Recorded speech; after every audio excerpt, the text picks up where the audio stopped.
الحمد لله رب العالمين والعاقبة للمتقين نبينا محمد وعلى آله وأصحابه أجمعين أما بعد أعوذ بالله من الشيطان الرجيم بسم الله الرحمن الرحيم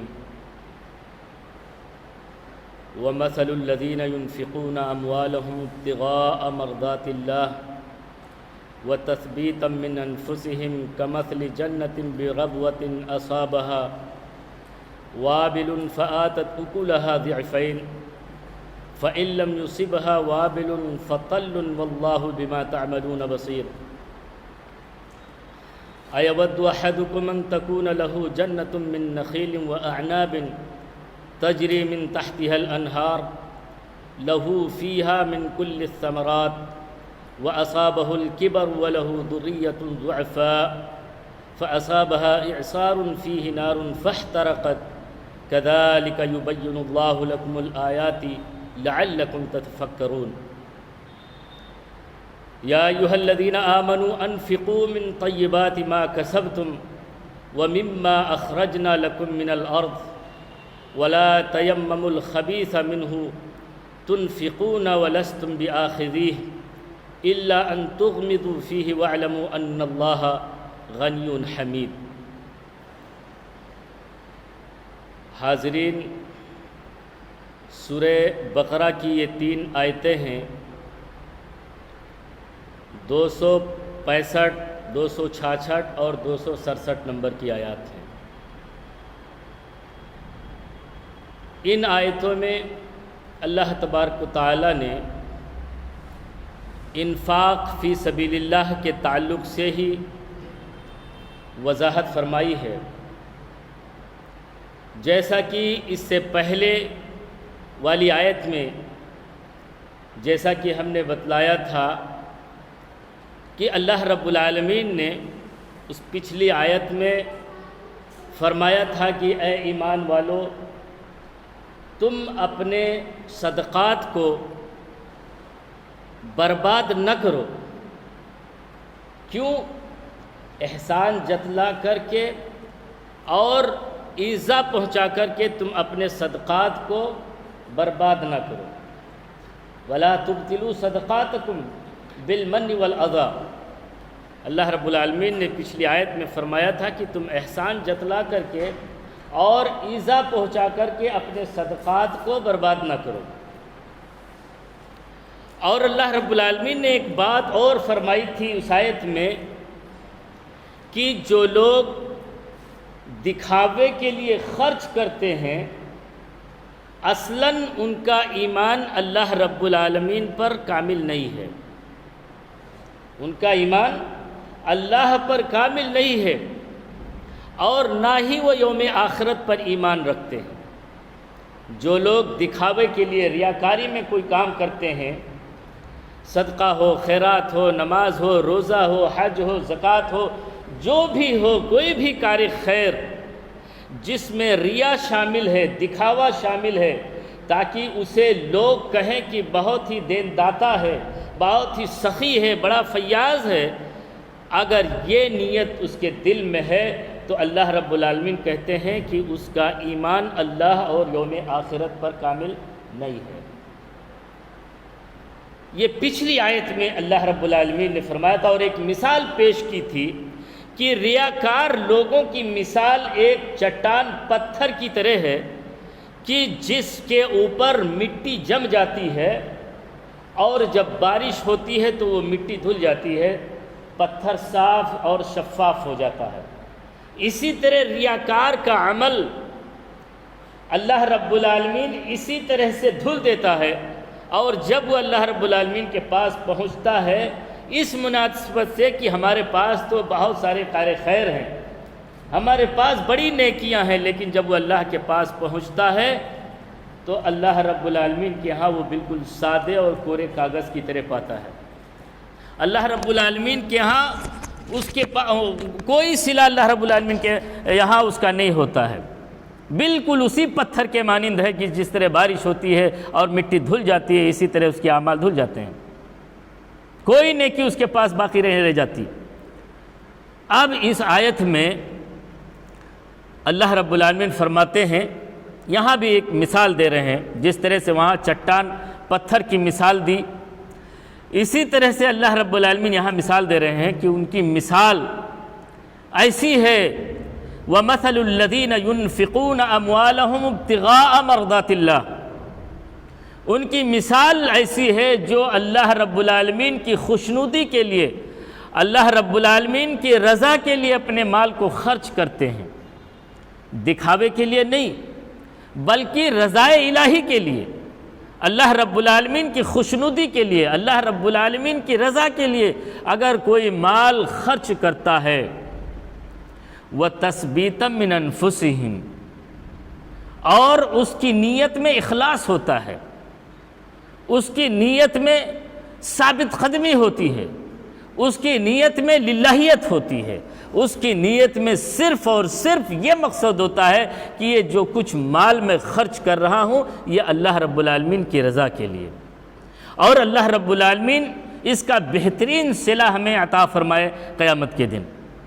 اس ناحیے سے اگر کوئی اپنے مال کو خرچ کرتا ہے تو اللہ رب العالمین کہتے ہیں کمثل جنت بربوۃ اصابها وابل، کہ اس کی مثال ایک ایسے باغ کی ہے جو بلندیوں پر ہے، اونچائی پر ہے۔ ربوہ کے معنی ہوتا ہے اونچائی، بلندی، اونچی زمین کو ربوہ کہتے ہیں۔ تو اونچی زمین پر اس کا باغ ہے، اور جب بارش آتی ہے اس کے اوپر تو اس کے پھل دگنے ہو جاتے ہیں، یعنی اس کا پھل ڈبل ہو جاتا ہے۔ جیسے عام طور پر پھل آتے ہیں باغ میں، لیکن اگر اس کی نیت اخلاص ہے، اس کی نیت میں اخلاص ہے اور رضائے الہی کے لیے وہ خرچ کرتا ہے تو پروردگار عالم اس کی کھیتیوں کو دوگنا کر دیتا ہے، اس کی کھیتی کو دوگنا کر دیتا ہے۔ تو اسی لیے اللہ نے مثال دی کہ مثل جنت بربوۃ اصابها وابل، کہ اونچے باغ کے مانند ہے اس کی مثال، ایسے ہی ہے کہ جس کے اوپر بارش ہوتی ہے تو کیا ہوتا ہے، فآتت اکلها ضعفین، تو اس کی کھیتی ڈبل ہو جاتی ہے، اس کے باغ کے پھل ڈبل ہو جاتے ہیں۔ اللہ رب العالمین فرماتے ہیں، مسلم شریف کی حدیث ہے کہ کل عمل ابن آدم یضاعف الحسنة بعشر امثالها الى 700 ضعف قال عز وجل الا الصوم فانه لي وانا اجزي به، رواہ مسلم۔ اللہ کے رسول صلی اللہ علیہ وسلم فرماتے ہیں کہ ابن آدم کا کوئی بھی عمل اگر وہ کرتا ہے، نیکی کرتا ہے، تو ایک نیکی سے لے کر کے 10 نیکیاں اللہ رب العالمین بڑھا دیتا ہے، اور 10 نیکیوں سے لے کر کے الی 700 ضعف 700 گنا اللہ رب العالمین بڑھا دیتے ہیں۔ لیکن اللہ تعالیٰ کہتا ہے الا الصوم، سوائے روزے کے، فَإِنَّهُ لِي وَأَنَا أَجْزِي بِهِ، اس لیے کہ بندہ روزہ صرف میرے لیے رکھتا ہے اور اس کا بدلہ میں دوں گا۔ اس سے پتہ یہ چلا کہ روزے کی نیکی اللہ رب العالمین بذات خود اپنے بندے کو دے گا،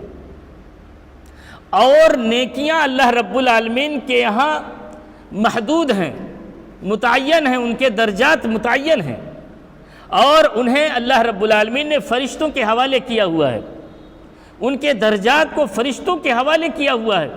کہ اگر میرا بندہ ایک نیکی کرے گا تو اسے 10 نیکی لکھنا، یا اگر بہت ہی اخلاص ہے اس کی نیت میں اور رضا ہے، رضا الہی ہے، تو اسے 700 گنا لکھ دینا۔ یہ اللہ رب العالمین نے ایک پیمانہ تیار کر رکھا ہے، متعین کر رکھا ہے۔ لیکن روزے کی نیکی اللہ رب العالمین کے ہاں اللہ جتنا چاہے گا اپنے بندے کو عطا کر دے گا، جتنا چاہے گا، کیونکہ اس کے خزانے میں کسی چیز کی کمی نہیں ہے۔ وہ اللہ ہمارا محتاج نہیں ہے، بلکہ ہم اللہ کے محتاج ہیں۔ اللہ کے خزانے میں کسی چیز کی کمی نہیں ہے۔ اللہ ہم سے مطالبہ نہیں کرتا ہے کہ تم میرے لیے نیکی لاؤ یا میرے ساتھ احسان کرو۔ اللہ کو احسان نہیں پسند ہے، بلکہ اللہ تعالیٰ نے تو ہمیں پیدا کیا ہے اس لیے کہ تاکہ ہم اس کی عبادت کریں۔ اللہ کو ہم سے کوئی چیز کی ضرورت نہیں، اللہ ہمارے عمل کا محتاج نہیں ہے، اللہ رب العالمین ہمارے احسان کا محتاج نہیں ہے۔ اگر ہم احسان نہ کریں، اگر اللہ تبارک تعالیٰ کے احکام کو کی فرما برداری نہ کریں، تو اللہ رب العالمین نے جزا اور سزا متعین کر رکھا ہے، اس کے حوالے ہمیں کر دے گا۔ اس کے صحت پہ کوئی فرق پڑنے والا نہیں ہے۔ اگر صحت پر فرق پڑنے والا ہے تو وہ ہماری صحت پر فرق پڑنے والا ہے۔ اگر ہم نیکیاں کریں گے تو اللہ رب العالمین اپنے انعامات سے نوازے گا، اور اگر ہم گناہ کریں گے تو اللہ رب العالمین ہمیں سزائیں دے گا۔ یہ متعین ہے اللہ رب العالمین کے ہاں۔ تو اسی لیے اللہ رب العالمین کہتے ہیں کہ اللہ کی رضا کے لیے جو خرچ کرتا ہے تو اس کی مثال ایسے ہے، اس باغ کے مانند ہے جو بلندی کے اوپر واقع ہے، اور جب اس کے اوپر بارش ہوتی ہے تو اس کی کھیتیوں میں اللہ رب العالمین ڈبل فائدہ دیتا ہے، دوگنا کر دیتا ہے، بڑھا دیتا ہے۔ فَإِن لَّمْ يُصِبْهَا وَابِلٌ فَطَلٌّ، اور اللہ رب العالمین فرماتے ہیں کہ اگر اس کے اوپر بارش نہیں بھی ہوتی ہے، لیکن اس نے اللہ رب العالمین کے احکام کو بھی اگر وہ مکمل طور پر نہیں بجا لایا ہے،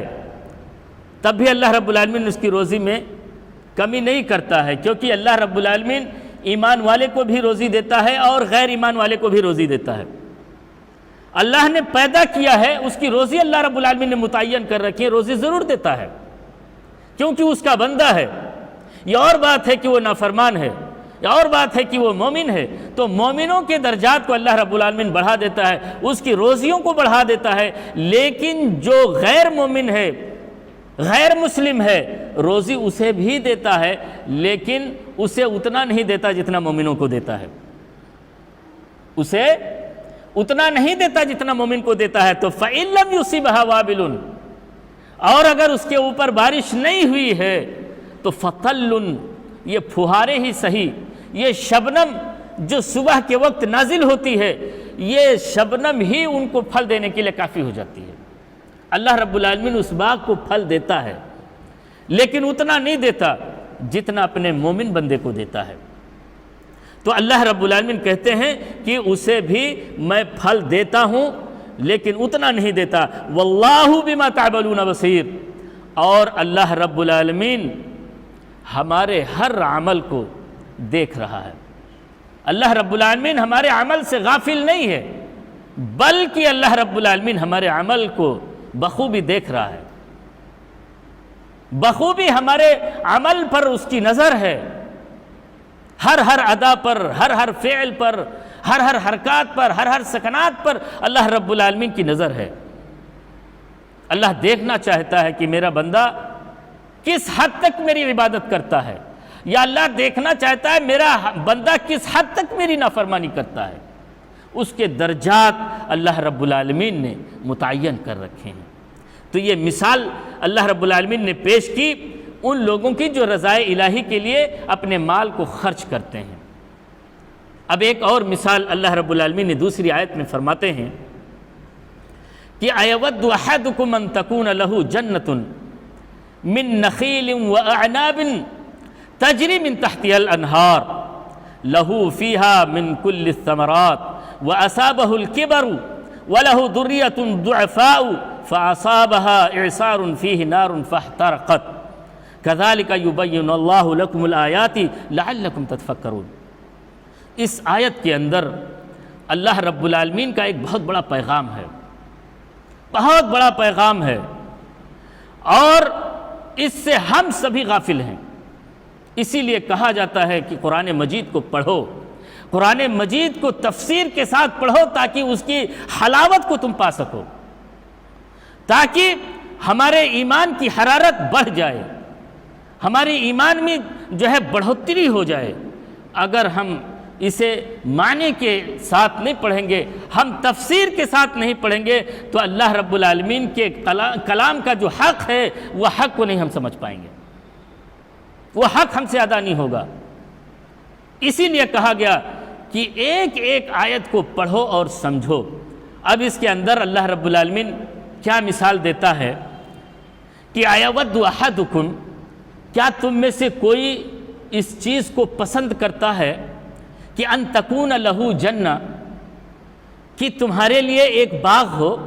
جنہ کے معنی ہوتا ہے باغ، اور وہ باغ من نخیل و اعناب، کھجوروں اور انگوروں والی ہو، اور اس کے نیچے نہریں بہہ رہی ہوں، تجری من تحتها الانہار، اس کے نیچے نہریں بہہ رہی ہوں، وَلَهُ فِيهَا مِن كُلِّ الثَّمَرَاتِ، اور اس باغ کے اندر صرف کھجور اور انگور ہی نہیں بلکہ ہر قسم کے میوے پائے جاتے ہوں، ہر طرح کے میوے ہوں، ہر طرح کے پھل ہوں، ہر طرح کے ثمرات اس میں ہوں، لیکن وَأَصَابَهُ كِبَرٌ، یہ اس وقت تک فائدہ دے گا جب تک ہم اسے سیراب کرتے رہیں گے، اس باغ کو ہم پانی دیتے رہیں گے، اس باغ کو ہم کھاد ڈالتے رہیں گے، تب تک وہ ہمیں فائدہ دے گا نا۔ اگر ہم اس کی سیرابی سے ہٹ جائیں، اس کو کھاد دینا بند کر دیں، اس کی دیکھ ریکھ کرنا بند کر دیں، تو وہ پھل کیا ہوگا، وہ باغ کیا ہوگا؟ وہ باغ مرجھا جائے گا، یا اپنے پھلوں کو کم کر دے گا، یا بسا اوقات ایسا ہوگا کہ وہ کھیت سوکھ جائیں گے، وہ درخت سوکھ جائے گا۔ بھائی جس طرح انسان کو کھانے اور پانی کی ضرورت ہے، اسی طرح سے نباتات کو بھی پانی کی ضرورت ہے۔ یہ پانی خوراک ہے نباتات کے لیے، جمادات کے لیے، پیڑ پودوں کے لیے یا جانوروں کے لیے بھی پانی ان کی زندگی ہے، ان کی زندگی ہے۔ تو اللہ رب العالمین مثال دیتے ہیں کہ وَأَصَابَهُ كِبَرٌ، اور انسان جب بڑھاپے کو پہنچ جائے، ارذل العمر کو پہنچ جائے، بڑھاپے کو پہنچ جائے، لَهُ وَلَهُ ذُرِّيَّةٌ ضُعَفَاء، اور بڑھاپے میں اس کے چھوٹے چھوٹے بچے ہوں، کم سن بچے ہوں، اس عمر کے بچے ہوں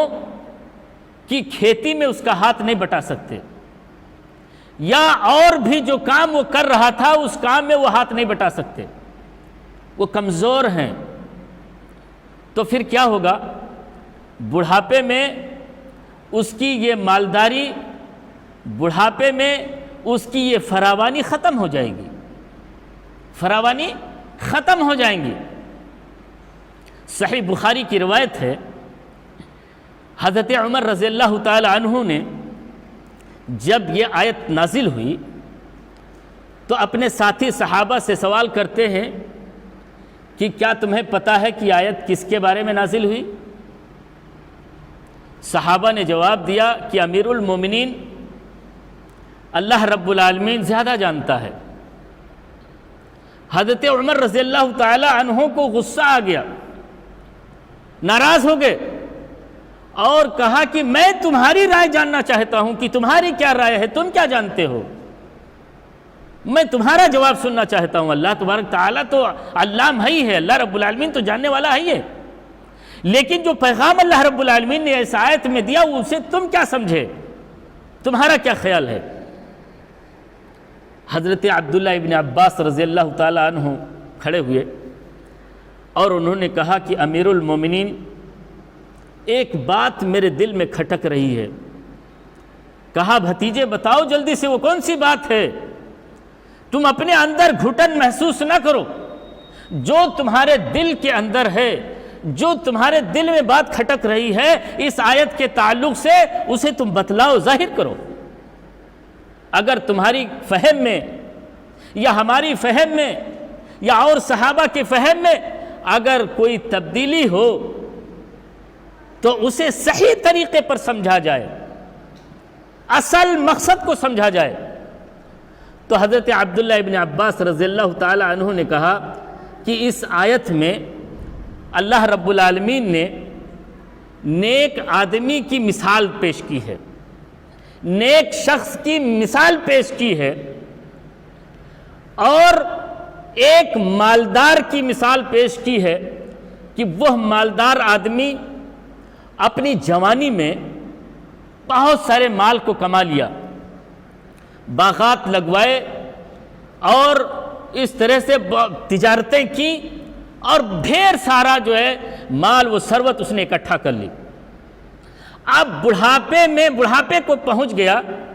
اب اس کے اندر محنت و مشقت کرنے کی سکت نہیں رہ گئی، اس کے اعضاء و جوارح جواب دینے لگ گئے، بوڑھا ہو گیا اور اس کا کوئی سہارا بھی نہیں اس کے بچوں میں سے۔ تو بڑھاپے میں جہاں اسے سخت سہارے کی ضرورت تھی، جہاں اسے پیسوں کی ضرورت تھی تاکہ اسے اس کا علاج کیا جا سکے، اسے فائدہ مل سکے، تو ایسے حالات میں وہ مالدار شخص مسکین ہو چکا ہے، وہ مالدار شخص کیا ہو چکا ہے؟ مسکین ہو چکا ہے۔ اس کے پاس روپے پیسے کمانے کی سکت نہیں رہ گئی، اور نہ ہی اس کے بچے اس قابل ہیں کہ اسے کوئی مدد کر سکے، اس کے ہاتھ بٹا سکیں۔ تو حضرت عمر رضی اللہ تعالی عنہ نے کہا کہ بھتیجے، تم نے صحیح سمجھا، تم نے سچ سمجھا، اللہ کا مقصد یہی ہے کہ جوانی کی عبادت اللہ رب العالمین کو سب سے زیادہ مقبول ہے۔ اگر کسی کو اللہ سے سب سے زیادہ عبادت کرنی ہو تو بڑھاپے میں کرے، صدقے و خیرات کرنی ہے تو بڑھاپے میں کر لے، جوانی میں کر لے، کیونکہ بڑھاپے کے وقت تو کمزوری اور لاغری کا وقت ہوتا ہے، اس میں وہ نہیں کر سکتا۔ ایک انسان یہ کوشش کرتا ہے کہ ابھی ہماری بہت ساری عمر باقی ہے، ابھی جوانی ہے، کھیلنے کھانے کی عمر ہے، چھوڑو اور مال اکٹھا ہو جائے، اور مال اکٹھا ہو جائے، اس کے بعد ہم اللہ کے راہ میں خرچ کر دیں گے، یہ جو میرا پورا مال ہے اللہ کے راہ میں لگا دیں گے۔ لیکن بڑھاپا آ جاتا ہے، اس کے ساتھ بیماریاں لگ جاتی ہیں، وہ طرح طرح کے مرض میں مبتلا ہو جاتا ہے، کہیں اسے کینسر آ گھیرتی ہے، کہیں اور مضر بیماری اس کو آ گھیر لیتی ہے، جس کے علاج میں اس کی ساری دولت چلی جاتی ہے، جس کے علاج میں اس کی ساری دولت چلی جاتی ہے، اور اللہ کے راہ میں خرچ کرنے کے لیے اس کے پاس کچھ باقی نہیں رہتا، کچھ باقی نہیں رہتا۔ تو اللہ رب العالمین کہتے ہیں کہ بڑھاپا آنے سے پہلے اپنے مال کو اللہ کے راہ میں خرچ کر لو، اپنے مال کو اللہ کے راہ میں لگا دو تاکہ یہ مال تم کو فائدہ دیتے رہیں، ورنہ بڑھاپے میں یہ تمہاری سوچ ادھوری رہ جائے گی اور تم خرچ نہیں کر پاؤ گے، اور اللہ رب العالمین کے ہاں پہنچو گے تو تمہارے پاس نیکیاں نہیں ہوں گی۔ اس وقت تمہیں نیکیوں کی ضرورت ہے، لیکن ایسے وقت میں تمہارے پاس نیکیاں نہیں رہیں گی۔ تو اللہ رب العالمین ہمیں مثال دے کر کے سمجھانا چاہتا ہے اور بتانا چاہتا ہے کہ وَلَهُ ذُرِّيَّةٌ ضُعَفَاء، اور اس کی ذریت میں کم سن بچے ہیں، ضعیف بچے ہیں، کمزور بچے ہیں، اور اسے اس کے مقصد میں وہ فائدہ نہیں دے سکتے۔ فَأَصَابَهَا إِعْصَارٌ فِيهِ نَارٌ فَاحْتَرَقَتْ، ابھی جیسا کہ میں نے بیان کیا کہ اسے بیماری آ گھیر لیتی ہے اور اس کی ساری مال و دولت چلی جاتی ہے، اور خرچ کرنے کی جو اس کی نیت ہے وہ پوری نہیں ہو پاتی۔ اب اللہ کہتے ہیں کہ اس کے باغ تو ہرے بھرے رہتے ہیں، اور بڑھاپے کو پہنچتا ہے اور ایک ناگہانی ہو جاتی ہے اس کے ساتھ، ایک گرم ہوا، گرم آندھی اس باغ کو تباہ و برباد کر دیتی ہے۔ ایک آندھی چلتی ہے، گرم آندھی، نار کے معنی ہوتا ہے یہاں آگ، لیکن گرم آندھی سے اللہ رب العالمین نے مثال دی ہے کہ گرم آندھی، کبھی آپ نے دیکھا ہوگا سخت گرمیوں میں لو جب چلتی ہے ایسا لگتا ہے کہ انگارے کی لپٹ لگ رہی ہو، تو ایسے انگارے کی لپٹ اس باغ کو گھیر لے تو فاحترقت، تو وہ باغ کیا ہو جائے گی؟ وہ جل کر کے راکھ ہو جائے گی، جل جائے گی، اور اس سے وہ کوئی فائدہ حاصل نہیں کر پائے گا۔ نہ تو اس سے پھل حاصل کر سکتا ہے اور نہ اس پھل کو یتیموں اور غریبوں اور مسکینوں میں وہ بانٹ سکتا ہے، کیونکہ وہ چیز چھن چکی ہے۔ تو اللہ کہتے ہیں کہ بڑھاپا آنے سے پہلے تم تیاری کر لو، جنت کی تیاری کر لو، اپنے ثمرات کی، اپنے نیکیوں کی تیاری کر لو، اسے اکٹھا کر لو۔ کذالک یبین اللہ لکم الآیات لعلکم تتفکرون، اسی طرح اللہ رب العالمین تمہارے لیے اپنی نشانیوں کو بیان کرتا ہے۔ کیوں بیان کرتا ہے؟ لعلکم تتفکرون، تاکہ تم اس میں غور و فکر کر سکو، تاکہ تم اس میں تدبر کر سکو، تاکہ تم اس میں تفکر کر سکو۔ تم سوچو کہ اگر کل ہمارے ساتھ ایسا معاملہ ہو جائے گا تو کیا ہوگا؟ ہمارے ارمان تو دھرے کے دھرے رہ جائیں گے، ہمارے سارے ارمان خاک میں مل جائیں گے۔ تو میرے بھائیوں اور دوستو، اس آیت سے نصیحت ہمیں یہ ملی کہ ہم آئندہ کی سوچ نہ کریں، پریزنٹلی طور پر جو ہمیں کرنا ہے وہ ہم کر ڈالیں۔ اللہ نے ہمیں مال دیا ہے تو اللہ کے راہ میں لگا دیں، مساجد میں لگا دیں، مدارس میں لگا دیں، یتیموں پر خرچ کریں، مسکینوں پر خرچ کریں، کوئی یتیم بچہ ہے اس کا سہارا بنے، اس کی کفالت کر لیں۔ اور یہ نیکی ایسی نیکی ہے جسے اللہ رب العالمین 1 سے 10 اور 10 سے 700 گنا تک اللہ رب العالمین بڑھا دے گا، 700 گنا بڑھا دے گا۔ تو اس کی ہمیں تیاری کرنی چاہیے، اس کی ہمیں فکر کرنی چاہیے۔ اور تیسری آیت اللہ رب العالمین اس آیت میں فرماتے ہیں کہ یا ایھا الذین آمنوا انفقوا من طیبات ما کسبتم۔ ایک اور نصیحت سنیں، یہ خاص طور پر ایمان والوں سے مخاطب ہے اللہ رب العالمین کہ اے ایمان والو، تم کچھ بھی مال پاؤ وہ اللہ کے راہ میں خرچ نہ کرو۔ اللہ یہ نہیں مطالبہ کرتا ہے، اللہ اسے پسند نہیں کرتا ہے کہ جیسا بھی، چاہے چوری چماری کا مال ہو، بے ایمانی کا مال ہو، گھسوٹا ہوا مال ہو، اور اسے اللہ کے راہ میں خرچ کر دو۔ نہیں، اللہ کیا کہتا ہے؟ انفقوا من طیبات ما کسبتم، پاک مال جو تم کمائے ہو اس پاک مال میں سے اللہ کے راہ میں خرچ کرو، پاک مال۔ اور دوسری چیز وَمِمَّا أَخْرَجْنَا لَكُم مِّنَ الْأَرْضِ، اور اللہ رب العالمین نے تمہارے لیے جو زمین سے نکالا ہے، یعنی غلہ، اناج، اللہ رب العالمین نے جو نکالا ہے زمین سے، یا پھل فروٹ، اسے اللہ کے راہ میں خرچ کرو۔ پتہ یہ چلا اس آیت میں 2 چیزوں کے بارے میں اللہ رب العالمین نے ارشاد فرمایا۔ ایک پاک مال، حلال کمائی، اور دوسری چیز جو اللہ رب العالمین غلے کی شکل میں یا پھل کی شکل میں جو زمین سے نکالتا ہے اس میں سے مال خرچ کرو۔ یہ نہیں کہ ہم صرف کمائی کیا ہوا مال اللہ کے راہ میں خرچ کر دیں اور جو زمین سے غلہ ہم اگاتے ہیں اسے ڈکار جائیں، اس میں خرچ نہ کریں، اس میں سے بھی خرچ کریں۔ اللہ رب العالمین نے حد متعین کر رکھا ہے کہ جب غلہ 725 کلو تمہارے پاس آ جائے، 700 یعنی 7 کوئنٹل 25 کلو، 7.25 کوئنٹل، جب غلہ آپ کو ملے تو اس میں سے اللہ رب العالمین کی راہ میں خرچ کرو 2%، اللہ کی راہ میں نکالو۔ اور اگر ہم عشر نہیں نکالتے ہیں، اس میں سے زکوٰۃ نہیں نکالتے ہیں، تو اللہ رب العالمین کہتے ہیں کہ ہم اس کے مال کو کم کر دیتے ہیں، ہم اس کے کھیتیوں کی پیداوار کو کم کر دیتے ہیں۔ اور اگر تم اپنی کھیتیوں کی پیداوار کو بڑھانا چاہتے ہو تو تم اپنے کھیتیوں کے غلے کو اللہ کی راہ میں بھی خرچ کرو، مسکینوں میں خرچ کرو، یتیموں میں خرچ کرو۔ اور اگر خرچ نہیں کرتے تو اللہ رب العالمین اس کی پیداوار کو کم کر دیتے ہیں۔ اور ایک بات اللہ رب العالمین نے اور فرمائی کہ وَلَا تَيَمَّمُ الْخَبِيثَ، کہ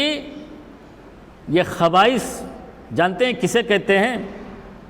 ردی چیز کو، جسے ہم پسند نہیں کرتے۔ خراب مال، غلہ ہے، غلے کو جب کسان اساتا ہے تو اس کی خبائث الگ ہو جاتی ہیں اڑ کر کے، اور جو اچھا غلہ ہوتا ہے، وزنی جو ہوتا ہے، وہ الگ ہو جاتا ہے، وہ الگ ہو جاتا ہے۔ اور اس میں سے کچھ ایسے بھی ہوتے ہیں جنہیں چھٹنی کہتے ہیں، اس کو نکالا جاتا ہے۔ تو بسا اوقات لوگ یہ کرتے ہیں، جو چھٹنی نکلتی ہے کہتے ہیں لے جاؤ وہ پڑوسی کو دے آؤ، وہ غریب کو جا کے دے آؤ۔ ایسا ہوتا نہیں ہوتا ہے؟ یہ ایسا ہوتا ہے۔ اور جو پیور مال ہوتا ہے، جو پیور گیہوں نکلتا ہے یا چاول نکلتا ہے، اسے اپنے لیے رکھ لیتے ہیں، اور بچا ہوا مال، کوڑا مال، اسے کہتے ہیں جاؤ فلاں کو دے آؤ، جاؤ فلاں کو دے آؤ۔ تو یہی خبائث ہے، یہی خبیث ہے، ردی اور خراب چیز جسے تم پسند نہیں کرتے، جسے تم پسند نہیں کرتے۔ مسلم شریف کی حدیث ہے، حضرت براء ابن عازب رضی اللہ تعالی عنہ حدیث کے راوی ہیں، بیان فرماتے ہیں کہ اللہ کے رسول صلی اللہ علیہ وسلم کے زمانے میں کھجور، جن کے پاس کھجور کے باغ تھے، تو وہ لوگ جو اللہ سے ڈرنے والے تھے، مومن تھے، یا جو صدقے اور خیرات کے جو ہے عادی تھے، پسند کرتے تھے کہ ہم اپنے مال کو اللہ کے راہ میں نکالیں، تو وہ کھجور کے بہترین بہترین خوشے کو لا کر کے مسجد نبوی کے 2 ستونوں کے درمیان رسی میں باندھ کر کے لٹکا دیتے، جس سے اصحاب صفہ کے لوگ اور مہاجر بھوکے لوگ اسے کھا لیتے تھے، ان کا پیٹ بھر جایا کرتا تھا، ان کا پیٹ بھر جایا کرتا تھا۔ یہ حوصلہ اور یہ جو ہے کوشش تھی صحابہ کرام کی۔ لیکن جس کا حوصلہ کم ہے، جس کی جو ہے رغبت اتنی نہیں ہے، اللہ کے معاملے میں تقوی کم ہے، ایمان کم ہے، ایک شخص لے کر کے آیا جو سب سے ردی کھجور ہوتا ہے، سب سے کم تر کھجور کا خوشہ لا کر کے اور اس رسی میں لٹکا دیا تاکہ لوگ اسے کھا لیں گے، بچا ہوا مال ہے اسے لوگ کھا لیں گے۔ اس کے بعد یہ آیت نازل ہوئی، یہ آیت اس وقت نازل ہوئی کہ اے ایمان والو، تم اپنے پاک مال کو اللہ کے راہ میں خرچ کرو اور خبائث مال کو اللہ کے راہ میں خرچ نہ کرو۔ کیا تم اس چیز کو پسند کرتے ہو کہ یہ جو توشہ تم لے کر کے آئے ہو، اگر یہ توشہ تمہیں دیا جائے تو کیا تم اسے قبول کرتے ہو؟ کیا تم اسے کھاؤ گے؟ تم اسے پسند نہیں کرو گے، تم اسے پسند نہیں کرو گے۔ تو اسی لیے اللہ تبارک تعالیٰ نے آیت نازل کر کے فرمائی کہ جو تمہیں پسند ہو، جو تمہیں محبوب ہو، اسے اللہ کے راہ میں خرچ کرو۔ جیسا کہ اللہ رب العالمین نے سورہ آل عمران میں فرمایا لن تنالوا البر حتی تنفقوا مما تحبون، کہ جو مال تم کو سب سے زیادہ محبوب ہو اس مال میں سے تم اللہ کے راہ میں خرچ کرو، تب جا کر کے تم کو نیکی ملے گی، ورنہ تم کو نیکی ملنے والی نہیں ہے، تمہیں نیکی حاصل نہیں ہوگی۔ تو اللہ رب العالمین نے ہمیں آگاہ کیا کہ یہ چھٹنی جو تم نکال رہے ہو، اپنے بہترین مال کو الگ کر کے اور خراب مال کو تم مسکینوں میں بانٹ رہے ہو، یتیموں میں بانٹ رہے ہو، اللہ رب العالمین اس مال کو قبول نہیں کرے گا۔ تو تین چیزیں ہمیں پتہ چلی اس آیت سے۔ ایک تو اللہ رب العالمین ہمارے حلال کمائی کو قبول نہیں کرے گا، اور دوسری چیز اللہ رب العالمین خبائث کو پسند نہیں کرے گا، یعنی جو خراب مال اللہ کے راہ میں ہم نکالتے ہیں اللہ رب العالمین اسے پسند نہیں کرے گا۔ اللہ فرماتے ہیں وَلَا تَيَمَّمُوا الْخَبِيثَ مِنْهُ تُنْفِقُونَ وَلَسْتُمْ بِآخِذِينَ، کہ تم خبائث کے ارادے سے یہ خرچ تم نہ کرو، اگر تمہیں یہ چیز دی جائے وَلَسْتُمْ بِآخِذِيهِ، تو تم اسے نہیں لوگے، اسے نہیں پکڑو گے، تم اس سے کراہت محسوس کرو گے، اس سے ناپسند کرو گے۔ تو اللہ تعالیٰ کہتا ہے جو تمہیں سب سے زیادہ محبوب ہو، جو سب سے زیادہ اچھا مال ہو، اس مال میں سے تم نکالو، تب تاکہ تمہارا تقوی کا پتہ چل پائے کہ تمہارا تقوی کیا ہے، تمہاری جو ہے کوشش کیا ہے اللہ کے راہ میں خرچ کرنے کی۔ بہترین جو مال ہے، ہم قربانی کرتے ہیں، بکرا ذبح کرتے ہیں،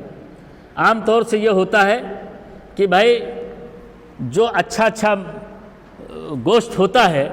سینے کی بوٹی، اور جو پسند، ہر آدمی کی پسند اپنی اپنی الگ ہوتی ہے، تو جو پسند کرتا ہے اسے علیحدہ کر لیتا ہے، اسے نکال لیتا ہے، اور جو پسند نہیں ہے اسے کہتا ہے لے جاؤ اسے تقسیم کر دو، بانٹ دو۔ تو اللہ رب العالمین ایسے تقسیم کو قبول نہیں کرے گا۔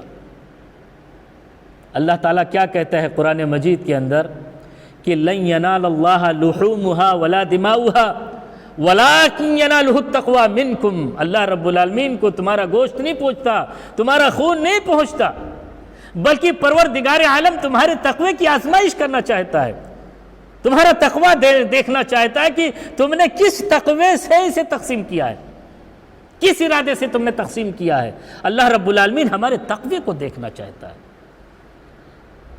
ہماری اخلاص کو دیکھنا چاہتا ہے۔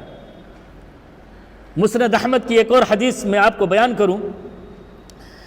اللہ کے رسول صلی اللہ علیہ وسلم کی خدمت میں گوہ کا گوشت لایا گیا۔ گوہ ایک جانور ہے جو کروکوڈائل کی مثل ہوتا ہے، چھوٹا ہوتا ہے، اور صحرا میں پایا جاتا ہے، ریت میں پایا جاتا ہے۔ تو اللہ کے رسول صلی اللہ علیہ وسلم کے پاس اس کا گوشت لایا گیا۔ اللہ کے رسول صلی اللہ علیہ وسلم نے اسے کھانا پسند نہیں فرمایا، اور نہ ہی آپ نے کسی کو کھانے سے روکا، منع کیا۔ آپ نے منع بھی نہیں کیا کہ اگر جس کی بھائی مرضی ہو وہ کھا سکتا ہے۔ حضرت عائشہ رضی اللہ تعالی عنہ نے کہا کہ اللہ کے رسول صلی اللہ علیہ وسلم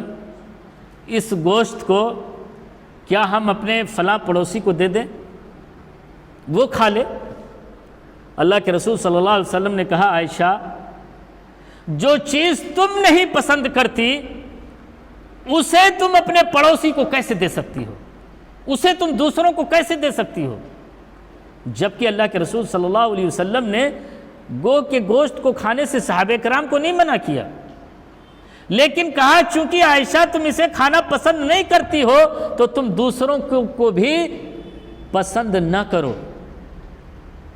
اسے وہ چیز دو جو تم پسند کرتی ہو،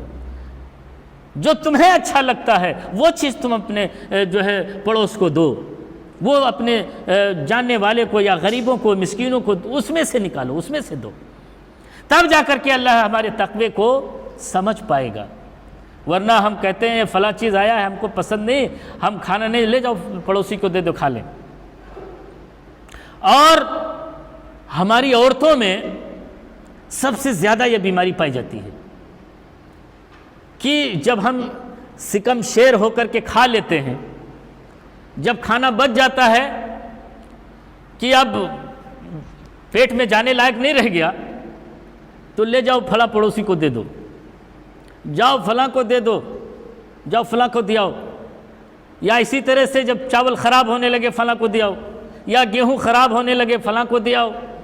یا اس کی ضرورت سے بڑھ جائے تب دیاؤ۔ اللہ کہتا ہے کہ ایسے مال کو میں قبول نہیں کرتا، ایسے مال کو میں قبول نہیں کرتا۔ ہمیں اس چیز کی حاجت ہے جو تمہیں ضروری ہے، تم اس کو سمجھتے ہو، تم اسے جو ہے محبوب سمجھتے ہو، اس میں سے دو، اس میں سے نکالو، جو اپنے لیے آپ نے بچا کے رکھا ہوا ہے اسے نکالو۔ آپ کے گھر میں گوشت پکا ہے تو سب سے پہلے اپنے پڑوسی کے لیے نکال دو، سب سے پہلے اپنے اس یتیم بچے کے لیے نکال دو، اس کے بعد تم کھاؤ۔ تو ایسا عمل اللہ کو پسند ہے۔ آپ نے کھا لیا، شکم شیر ہو کر کے بھر پیٹ کھا لیا، اب بچ گیا ہے، تھوڑا ٹکڑا ہے، سالن ہے، لے جاؤ پڑوسی کو دے دو، اللہ اس کو نہیں پسند کرتا۔ آپ نے دیا تو ہے کار خیر کے لیے، تو یہ مثال اسی باغ کی طرح ہے کہ بظاہر تم نے نیکی کی ہے لیکن اللہ کے ہاں وہ نیکی مکتوب نہیں ہے، وہ نیکی نہیں لکھی گئی ہے۔ آپ نے نیکی کیا ہے، دیا ہے کہ یہ پھینکا نہ جائے، ایک غریب کھا لے اس کا پیٹ بھر جائے، ایک نیکی تو تم نے کی ہے، لیکن جو صدقے کی نیکی ہے وہ اللہ کے ہاں مکتوب نہیں ہوگی۔ مکتوب کب ہوگی؟ جب ہم اس کو اپنے کھانے میں سے اسے دیں، بچے ہوئے میں سے نہیں۔ تو یہ ایک تعلیم ہے، اور اللہ رب العالمین فرماتے ہیں اِلَّا أَن تُغْمِضُوا فِيهِ، مگر یہ کہ تم چشم پوشی کرو، یعنی کوئی چیز آنکھ بند کر کے تم دے دو۔ آنکھ بند کر کے کیا مطلب؟ کہ ہم نہ دیکھیں کہ ہاں یہ مال خراب ہے، یہ مال اچھا ہے یا کیسا ہے۔ الا تغمضوا، چشم پوشی کر کے تم اسے دے دو۔ یہ بھی نہیں، تم جان بوجھ کر ارادتاً اور اخلاص کے ساتھ تم اسے پیش کرو، اخلاص کے ساتھ پیش کرو، تب اللہ رب العالمین کو تمہارے تقوی کا پتہ چلے گا۔ ورنہ اس طرح اللہ رب العالمین تو جانتا ہے وَاعْلَمُوا أَنَّ اللَّهَ غَنِيٌّ حَمِيدٌ، اللہ رب العالمین جانتا ہے، سب سے زیادہ جاننے والا ہے، اور کہتا ہے کہ جان لو کہ ان اللہ غنی حمید، بے شک اللہ رب العالمین بے نیاز اور حمد والا ہے، تعریف کے لائق ہے۔ اگر کسی کی تعریف کی جائے تو صرف اللہ رب العالمین کی جائے، کیونکہ وہی تعریف کے لائق ہے، وہی بڑائی بیان کرنے کے لائق ہے، وہی ہمارے نفع اور نقصان کا مالک ہے، اسی کا شکر ادا کیا جائے اور کسی کا شکر نہ ادا کیا جائے۔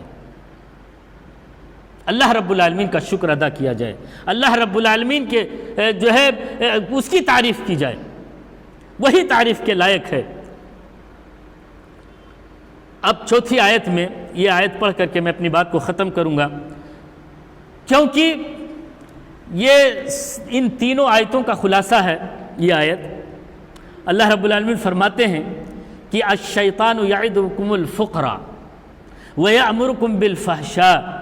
واللہ یعدکم مغفرۃ منہ وفضلا واللہ واسع علیم۔ یہ جو تین آیتیں ابھی بیان کی گئیں، ان تین آیتوں کا یہ خلاصہ ہے۔ اللہ فرماتا ہے کہ شیطان تمہیں فقر و فاقہ کا خوف دلاتا ہے کہ اگر تم مال خرچ کرو گے تو تمہارا مال کم ہو جائے گا،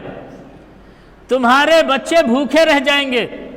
تمہارے بچوں کا کیا ہوگا اگر یہ مال تم نے دوسروں کو دے دیا تو تمہارے بچے کیا کریں گے؟ تو شیطان کیا کرتا ہے؟ ہمیں فقر و فاقہ کی جو ہے ڈر دلاتا ہے،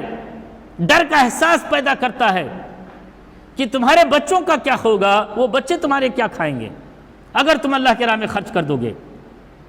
وَيَأْمُرُكُمْ بِالْفَحْشَاءِ، اور شیطان تم کو برائی کی طرف بلاتا ہے، برائی کی طرف لے جاتا ہے۔ ایک تو تمہیں نیکیاں کرنے سے روک دیتا ہے، خوف و ہراس پیدا کرتا ہے کہ تم صدقہ و خیرات نہ کرو ورنہ تمہارا مال کم ہو جائے گا، اگر کسی غریب کو کھلا دو گے تو تمہارا مال کم ہو جائے گا، کسی کو دے دو گے تو تمہارے بچے بھوکے مرنے لگ جائیں گے۔ تو یہ شیطان رغبت دلاتا ہے اور کہ تم اس پہ خرچ نہ کرو، اور برائیوں کی طرف وہ ہمیں ابھارتا ہے۔ وَيَأْمُرُكُمْ بِالْفَحْشَاءِ، فحش چیزوں کی طرف، بے حیائی کی طرف ہمیں ابھارتا ہے، ہمیں دعوت دیتا ہے، جبکہ اس کے برعکس واللہ یعدکم مغفرہ،